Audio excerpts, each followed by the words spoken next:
Hey guys, what's going on? It's Calamity here, bringing you another Anything Goes podcast episode. Today we got some NFL, some MLB, and some Disney Marvel news. I think that's really all we have this week. Um, Most of my NFL stuff, I think some of you guys might have seen over on TGBG's podcast that they did on their Twitch channel for their live stream for their On Comms podcast. Had a really, really good time on there. Hopefully, I'll get to do more with them.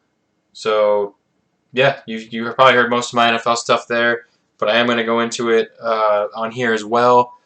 I don't believe they are posting theirs until a few days, so if you didn't see it on Twitch, that will be coming out on YouTube later on.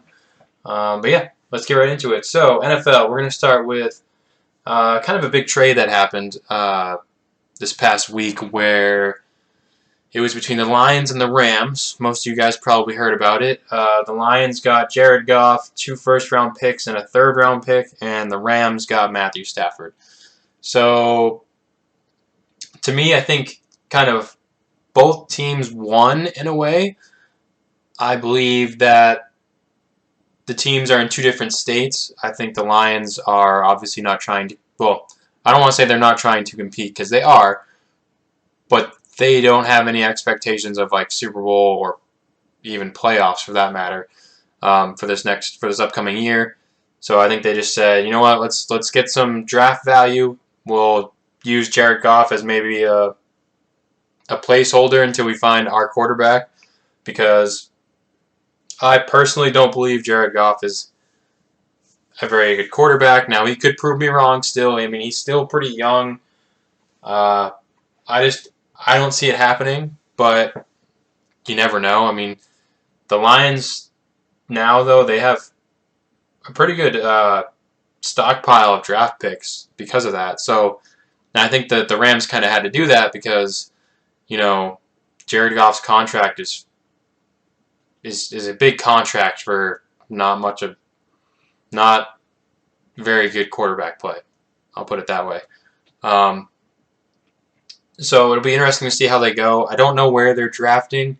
I got to look at I'm going to look at the draft in the next couple of weeks because I am going to do a mock draft on this podcast in the next couple of weeks. So I'm going to have to look at it, but it'll be interesting to see how they go because if they have Jared Goff, they could potentially wait a year on a quarterback, I guess. I don't even know when Jared Goff's contract is up, to be completely honest. I just know he's getting a lot of money to have average quarterback play. But they could also draft. I mean, they got 2 first-round picks, and I believe that was one for this year and one for next year. So it wasn't like I think that's how it went. But they could draft a quarterback this year and then draft somebody else behind. I mean, they don't really need a whole lot. I mean, if you look on offense, they could probably use another wide receiver just because Marvin Jones is getting a little bit older.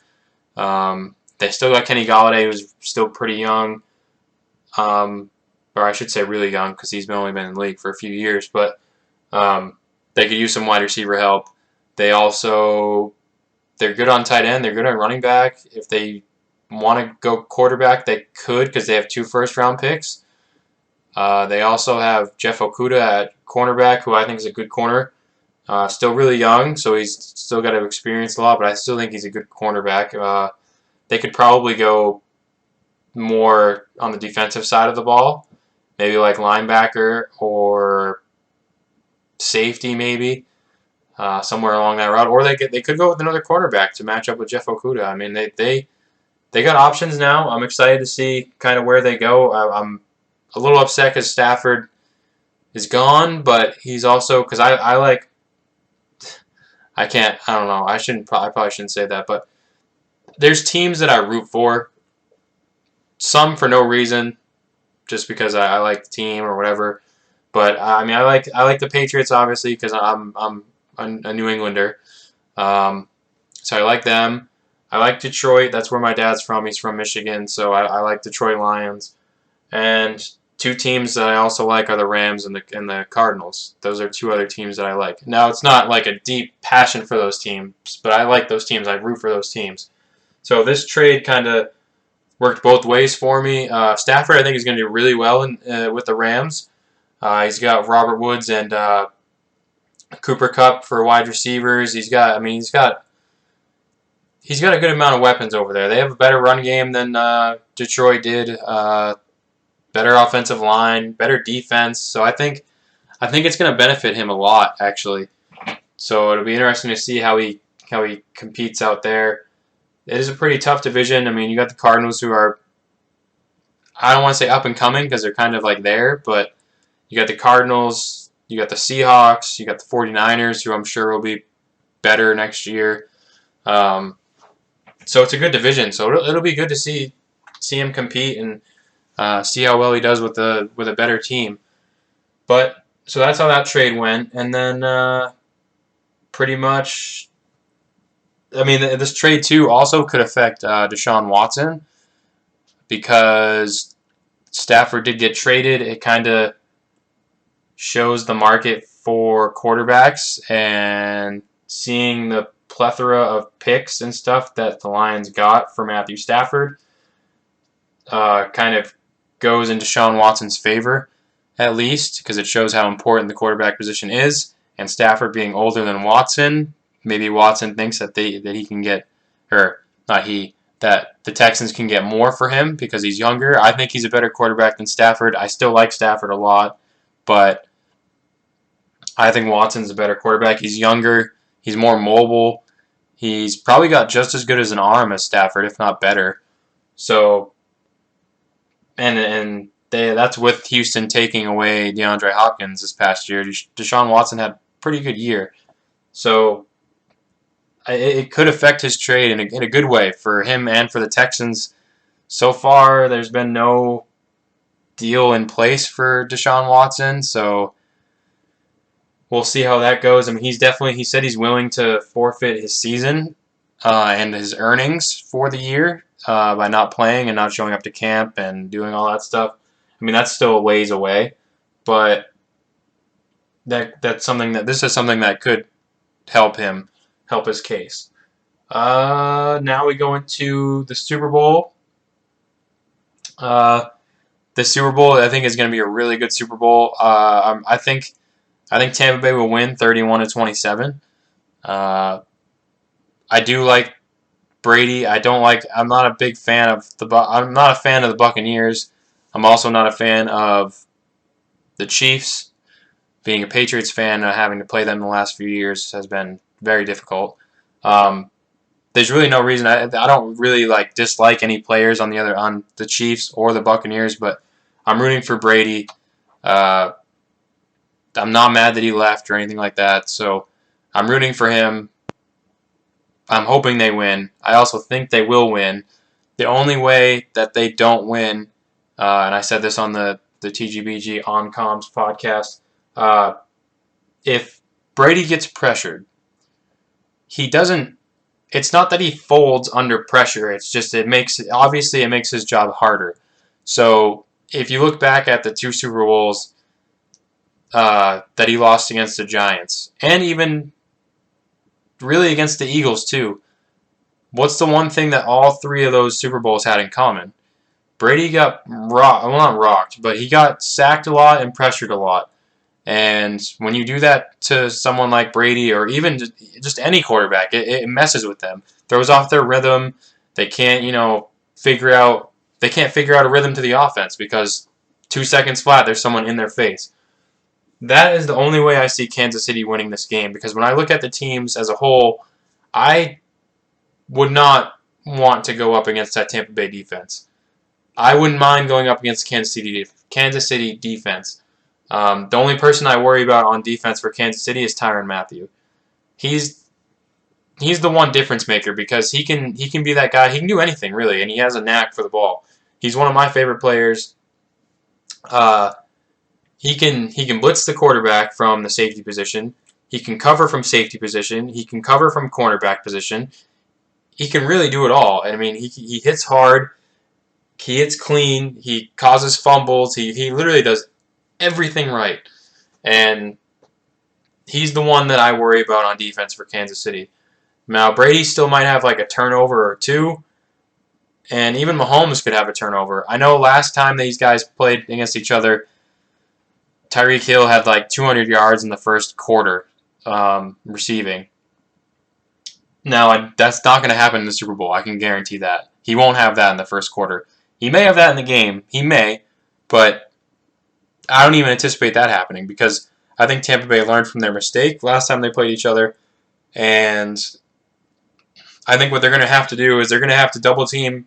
They're going to have to double team Tyreek Hill. There's no other way you can do it. You're going to have a safety over the top, and you're going to have a cornerback on him.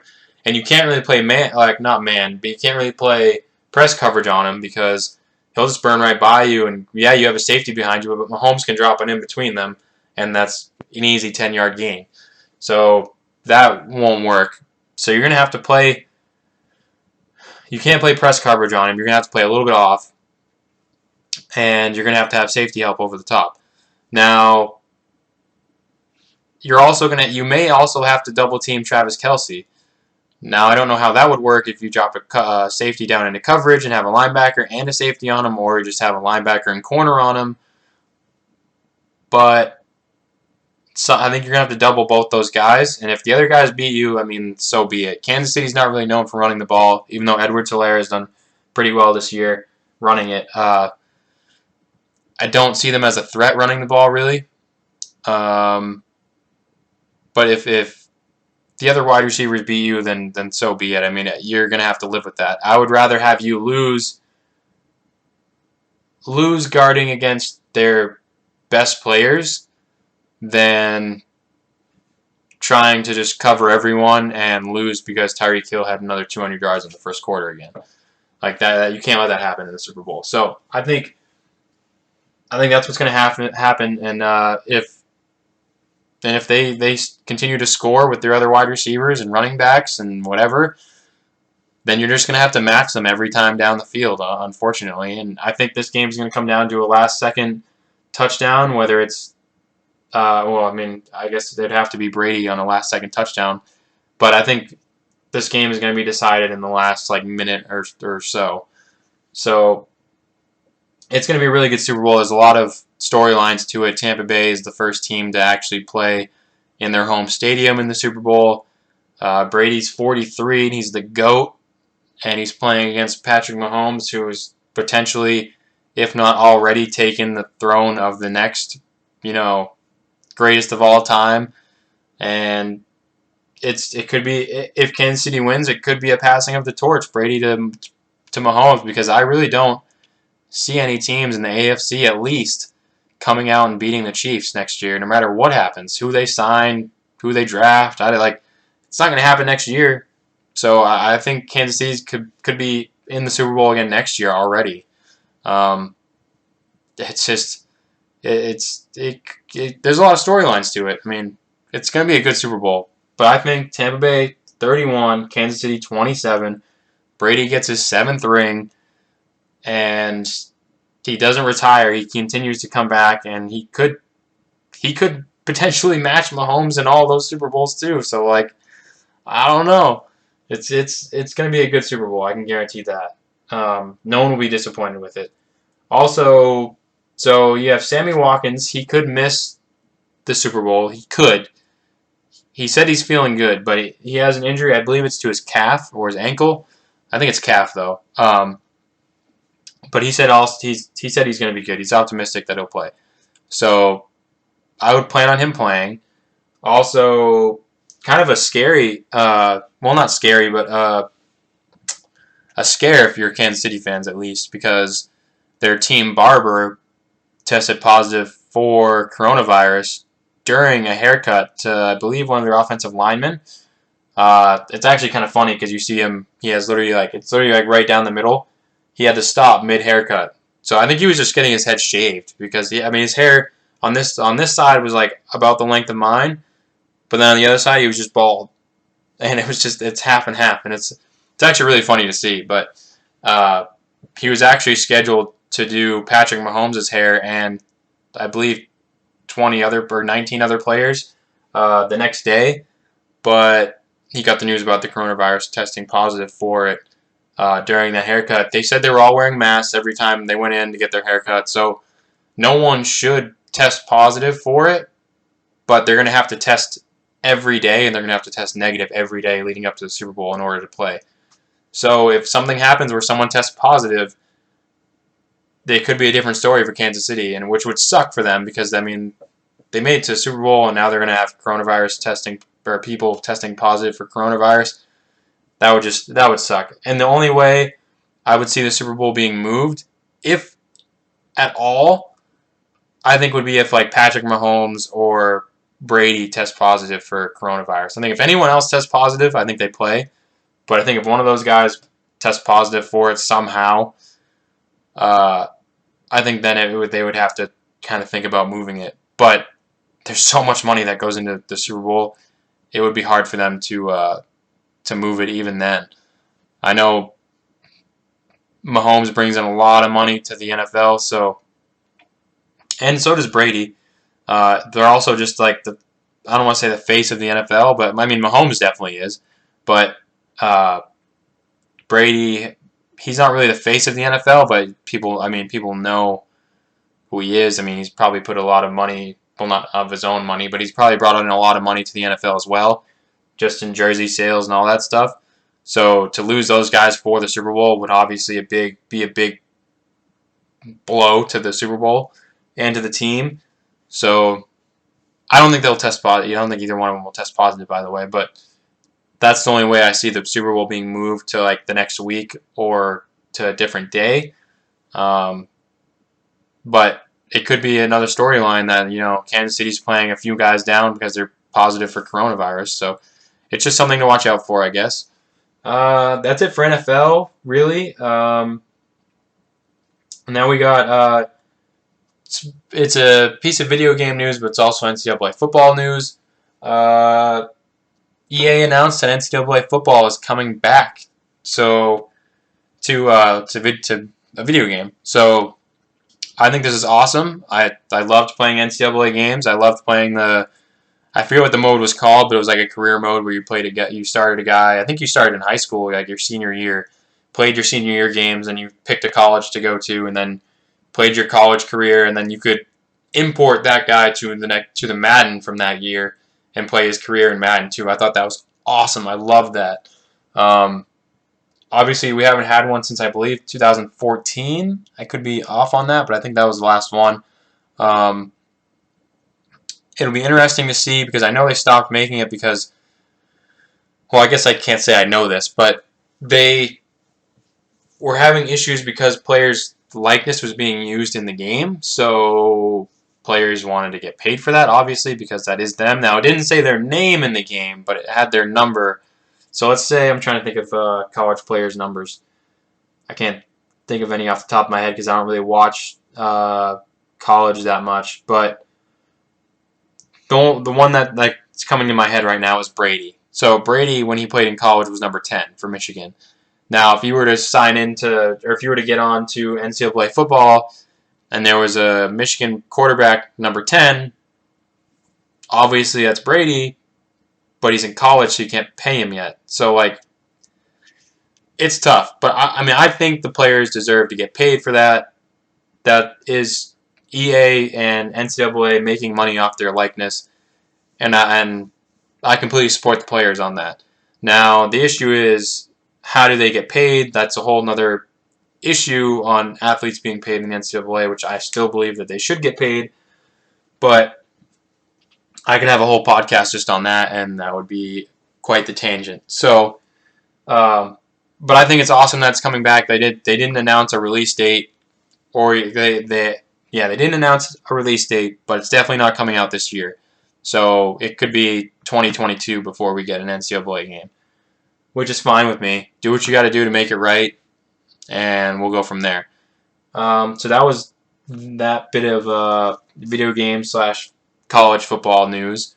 Now we go to MLB. We have a few signings, one retiring, and a trade. So we got Colton Wong signs with the Brewers. And then we got Felix Hernandez. He hasn't pitched since 2019. He signs a minor league deal with the Orioles.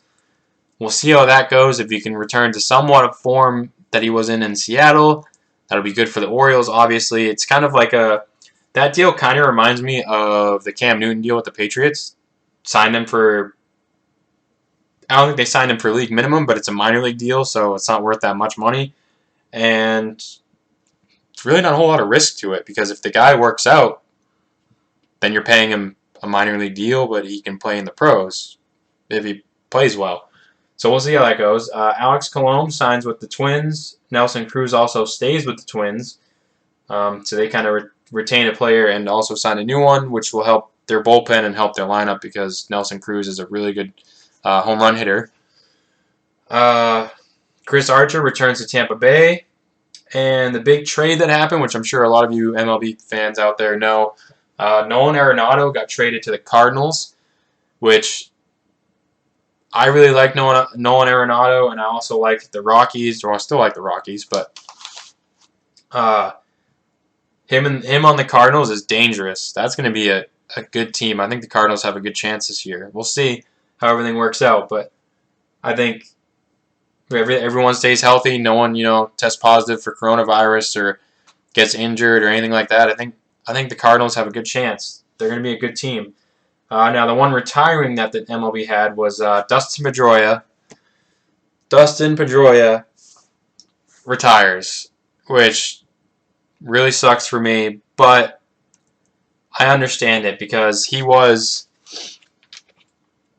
on the out end, he was on his way out anyways. Like, he hadn't played really in like a few years. I mean, he injured his knee, and then he had some weird surgery where they used a cadaver. If you don't know what that is, it's weird. It's a weird procedure. Used that, took a cartilage, I think it was, from a cadaver, and put it into his knee to try and do something. I don't know. I'm not a doctor or surgeon or whatever. I don't really know how it works, but they did that, and then he came back. So he missed an entire year with that. He came back and re-injured it because the procedure, I think, didn't work, or something weird happened. And then he missed another year, and I think that was just last year. So I think it comes down to injury, honestly. I think he just kind of realized he was done, to be completely honest. Really sucks. I mean, I wish it would have worked out a little bit better for him towards the end, but he won a few World Series with us. Very grateful for having him on the Red Sox. He won an MVP with us. But yeah, that's unfortunate news for the Red Sox. But I think they kind of saw it coming anyways. So I think that's kind of why they brought in Enrique Hernandez. And he can play second base. He can play anywhere.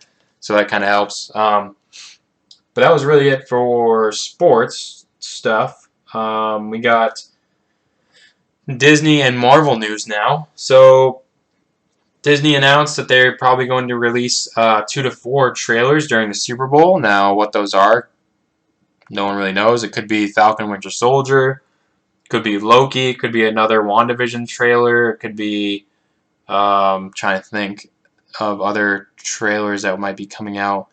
Those are the only ones I can think of, I think. So we'll see how that goes. Ryan Coogler, the director for Black Panther, he is going to be developing a Wakanda series on Disney Plus to come out sometime in the next year or two, I think. Tom Holland, Spider-Man star Tom Holland, says that he hasn't heard of anything. He basically said it's news to him about Tobey Maguire and Andrew Garfield returning or coming back and being in Spider-Man 3.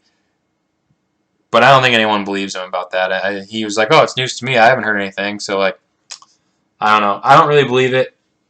The way everything's kind of getting set up right now, I would believe that they are going to be in it. And they're going to have, I think they're going to have multiple Spider-Men in this movie. which comes out in December of this year. So that's going to be a good one. Some Star Wars news. The Obi-Wan series starts filming late spring, which is going to be, I think, a really good series. Especially if it's anything like The Mandalorian. I think it's going to be awesome. I'm a big fan of Star Wars. I'm more a fan of Marvel, but Star Wars is right up there for me. And we got some WandaVision stuff from the latest episodes. So if you haven't seen it, turn this off now, and I'll see you next time. If you have seen it, stay, watch, see what I think. I'm probably way off, but who knows. My first theory got kind of thrown out the window these past 2 episodes, I think. No, past 1 episode, this past episode. So basically, in this episode, what happened was they kind of show how this all came about. So they brought back Monica Rambeau, who was in Captain Marvel. Kind of showed her reappearing from a snap. So she obviously got, I don't even know what you call it, dusted when Thanos snapped. And then when the Hulk snapped, she came back. It showed her coming back. And she was at her mother's hospital bedside because she had cancer. And she was all confused because she didn't think time had really passed that much. She was like, I just fell asleep. My mom was right there. Like, what happened? And the doctor tells her that her cancer came back and she passed away, and that it had been 5 years since she disappeared. So then she goes back to work at SWORD, which immediately threw my theory out the window because I thought SWORD was bad, but it looks like SWORD is the new S.H.I.E.L.D., kind of. And then it shows her, she's working with Jimmy Woo, who is from Ant-Man and the Wasp. And the first thing he does his little card trick. Has a little card in his hand. And supposedly he learned that from Ant-Man, because in Ant-Man and the Wasp, Paul Rudd's character, for some reason I'm blanking on Ant-Man's name, but anyway, he does the card trick and he goes, how'd you do that? And then he's like, I'll have to show you sometime. So clearly in the time from that to WandaVision, somehow he's learned that. So that was kind of a cool nod to that. But they're working together to try and figure out where Westview is or what's going on, because there's 2 police officers there, and they're like, oh, Westview doesn't exist. But then they look behind the police officers, and there's a sign right there. So they're like, what the heck is going on? So you find out that they don't throw. They take a drone and fly it into where the barrier is, because they find out that there's some sort of like barrier there that Monica can like put her hand through. And they put a drone in, and that's the one that Wanda finds. But it changes, I think it changes color, or it changes it just changes to fit what the WandaVision episode was, which I think was in like the 60s at that point. It could have been 50s or 60s. It was still black and white. So that happened, and then it showed Monica going in and explains like why Wanda found the guy with like the bee suit on, like the beekeeper suit on, and explained all that. And then oh my god, I can't think of the girl's name from Thor. Oh man, I can't think of her name. But they brought her back. I can't believe I'm blanking on that right now. That drives me crazy. But anyway, they brought her back. She's working on with Jimmy Woo too to try and figure out like what this force field is. And that's whose voice you heard, Jimmy Woo's voice on the radio that Wanda heard in episode 3, I believe. They used like radio frequencies to kind of get in there to broadcast it, but when they were watching, because they were watching the episodes that we were watching, and it seems like Wanda's in control of like what is going on, because she kind of, it showed her, it didn't like physically show her behind a keyboard like editing it out, but like when they were watching it, you didn't hear Jimmy's voice on the radio, but Wanda heard his voice, like in person. So they're trying to figure out what was going on with that, and then Monica went in to the force field, I guess, and that's when she showed up as the character, and that's why she didn't know her name when Wanda asked her what her name was.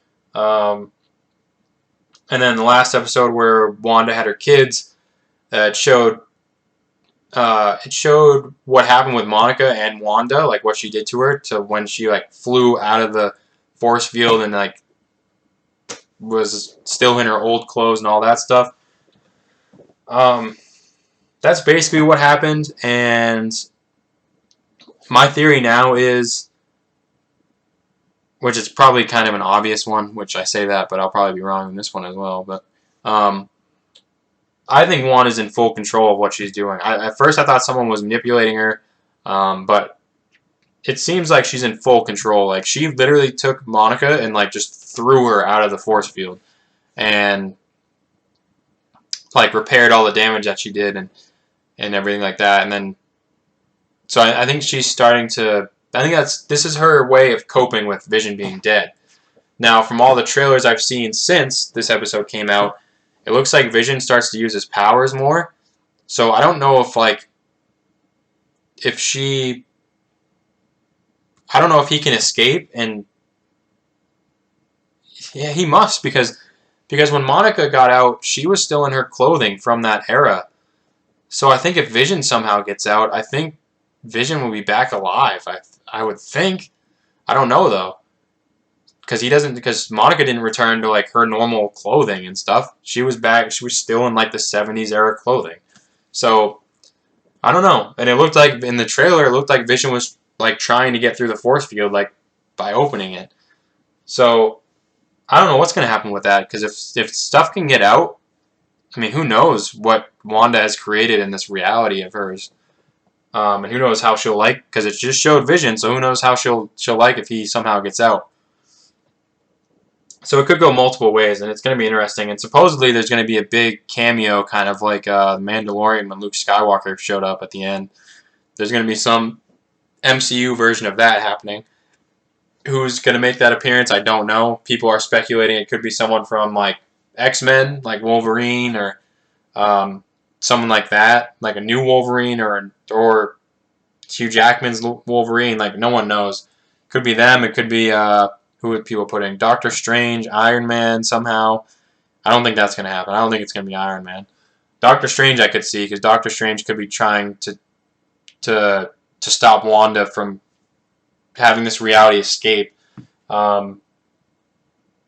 He may already be in there too. There's speculation that he could be already in the reality, and Wanda just has him incapable of using his powers.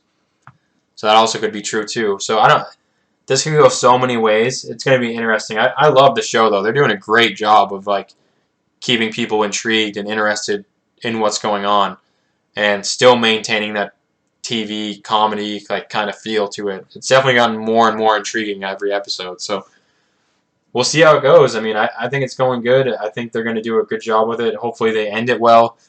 And again, I don't know if it's going to turn into a season 2. I don't think it's going to though, based on like the theory that I have is I think it's a 1-season thing, because supposedly Wanda is going to be in Doctor Strange and the Multiverse of Madness. I think she could be in Spider-Man 3 too, I think. I don't know. So I think she gets out of that reality.